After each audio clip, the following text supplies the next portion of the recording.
그리고 잠깐 거기 멈춰봐요. 저기 좀 봐요. 저기 롤러코스터에 있는 게 저예요. 세상에서 가장 빠른 롤러코스터는 아니지만 마치 어린이 놀이기구를 타는 것처럼 별로 감흥이 없어요. 하지만 처음부터 시작해봅시다. 2달 전으로 돌아갈게요. 안 돼. 이번 주 3번째로 지각하는데 이번에는 완전 잘릴지도 몰라요.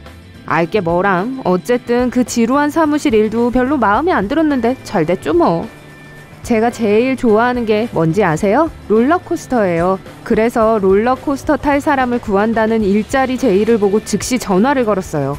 그리고 저의 새 일은 전 세계의 놀이공원에서 모든 롤러코스터를 시운전하는 것이었어요. 일은 60일간 진행되고 전 다음 2달 동안 매일 롤러코스터를 탈 예정이었죠. 1일. 저 혼자만 일하는 게 아니었어요. 알고 보니 롤러코스터를 시험하기 위해 다른 사람들도 고용했더라고요. 남자, 여자, 나이 있는, 젊은, 키 작은 사람, 키 큰 사람들을요.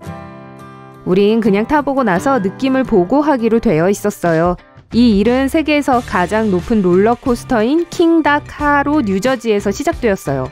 높이 139m로 자유의 여신상보다 더 높고 기자의 피라미드만큼 크죠. 2일. 우린 남쪽으로 이동해서 펜실베니아, 오하이오, 그리고 버지니아에서 놀이기구를 탔어요.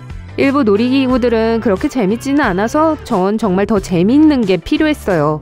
전 기운이 넘치고 기분이 좋았고 긴 근무 후에 호텔로 돌아갔을 때 전혀 피곤하지도 않았고 저녁 늦게 운동도 약간 했어요. 어쨌든 재미있는 롤러코스터가 우리를 위한 것이라고 해도 뇌는 여러분이 땅 위에 수백 미터에 매달려 다음에 어디로 갈지 예측할 수 없는 위협적인 상태로 간주하죠. 위험해 보이는 상황에 직면하면 뇌는 그 상황을 극복하는 데 도움이 되는 에너지를 북돋아주는 아드레날린을 방출시켜요. 또 이것은 작은 스트레스를 견디게 도와주죠. 3일 전만 해도 저는 제 삶이 벅찼어요. 일자리를 찾아야 하는 것과 새로 지낼 곳을 찾아야 한다는 걱정을 많이 했죠. 이제는 더 이상 스트레스를 받지 않고 오늘 밤에 16km를 뛰었어요. 롤러코스터를 탈 때 심박수와 혈압이 올라갑니다. 또 산소를 훨씬 더 잘 흐르게 해줄 혈액순환도 되죠. 그래서 제가 기분이 좋은가 봐요. 이유야 뭐든 그 놀이기구들은 여러분에게 마술을 부릴 수 있어요. 8일. 오늘 우리는 라틴 아메리카에서 가장 유명한 테마파크인 식스플래그에서 하루를 좀 보냈어요. 그곳에서 제가 가장 좋아하는 놀이기구는 슈퍼맨 엘 울티모 이스케이프예요. 이 놀이기구의 속도는 시속 120km에 달하며 360도로 2번 뒤집어질 수 있어요. 이제 북미는 끝났고 남미로 내려가서 일주일 동안 머물 거예요. 전 말 그대로 놀이공원들을 전전하며 기차와 비행기에 사는데도 피곤함이 안 느껴져요. 그리고 아직도 놀랍게도 매일 16km를 뛰고 있어요. 또 롤러코스터의 역사를 공부하기 위한 책자도 주어졌어요. 자, 이것들은 18세기 러시아의 얼음 미끄럼틀에서 영감을 받았어요. 미끄럼틀은 약 24m였고 경사는 50도였어요. 하지만 최초의 롤러코스터는 1804년 프랑스에서 만들어졌고 바퀴가 달린 외건이었죠. 별거 아니네요. 15일. 우린 브라질, 아르헨티나, 칠레에 있는 놀이공원에 가봤어요. 전문가로서 전 브라질 호피하리의 카타풀 놀이기구가 꽤 멋졌다고 기록했죠. 처음 앞으로 갈 때 수직 루프가 있고 그러다가 갑자기 뒤로 움직이거든요. 드디어 유럽으로 갑니다. 전 한 번도 가본 적이 없었는데 이젠 프랑스, 스페인 그리고 다른 많은 나라의 최고의 놀이기구들을 시험해보려고 해요. 멋지긴 한데 왠지 별로 신나진 않아요. 네, 재미는 있는데 조금 지겨워요.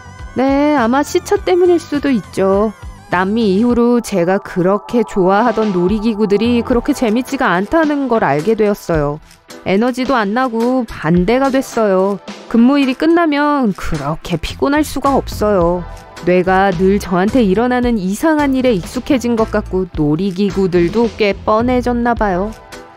또 목과 허리가 좀 아파요. 그 모든 거친 동작들이 몸에 많은 부담을 줬어요. 그리고 몸 대부분은 좌석에 매여 있지만 머리는 그렇지 않아서 그런가 봐요. 목은 롤러코스터가 다양한 방향으로 여러분을 태우고 가는 동안 머리를 지지해주고 또 고정해줘요. 그러니 아프기 시작한 건 당연하죠. 또 뇌와 내장이 실제로 여러분 안에서 약간 움직여요. 너무 자세히 얘기했나요? 그래서 몸에 휴식이 필요한 것이 느껴지기 시작했어요. 하지만 전 계약을 했고 아직 6주 더 남았어요. 30일. 유럽은 꽤 재밌었고 진짜 멋진 놀이기구들이 몇 개 있었어요. 제가 개인적으로 유럽에서 가장 좋아했던 건 독일 한자파크에 있는 대슈바르 데스 쿠아난이었어요. 완전한 어둠 속에서 무엇이 올지 모르는 상태로 웅장한 음악을 들으며 시작하죠.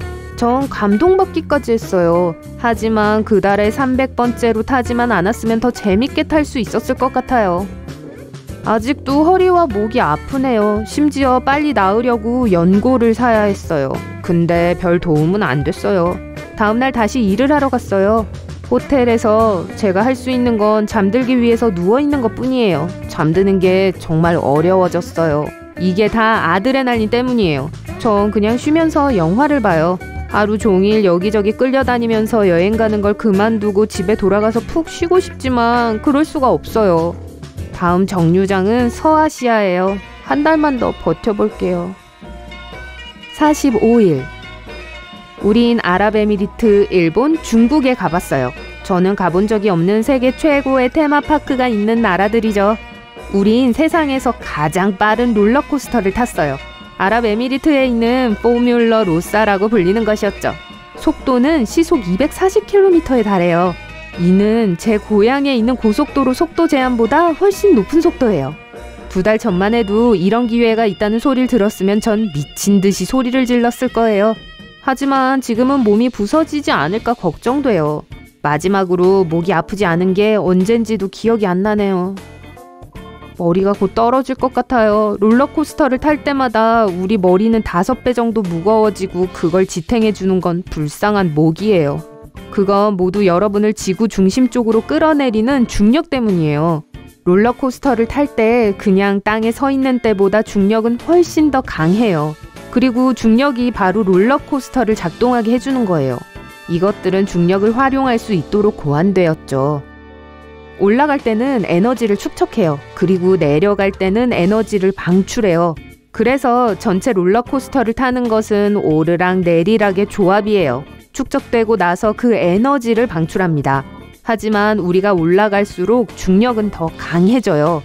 그래서 1G는 우리가 땅에 그냥 서 있을 때 느끼는 보통의 힘이에요. 평균적으로 사람은 5G까지의 힘을 감당할 수 있고 그 힘은 우리가 롤러코스터에서 느끼는 것과 비슷해요. 5G의 중력을 경험하는 동안 무게도 5배 더 나가기 시작해요. 그래서 보통 68kg 정도 나간다면 롤러코스터에서는 340kg 정도 나가게 될 거예요. 그리고 머리 무게도 5배 더 나가게 될 거예요. 그래서 목이 안 아플 수가 없겠죠. 그래도 버텨야죠. 이제 2주밖에 안 남았어요. 61일.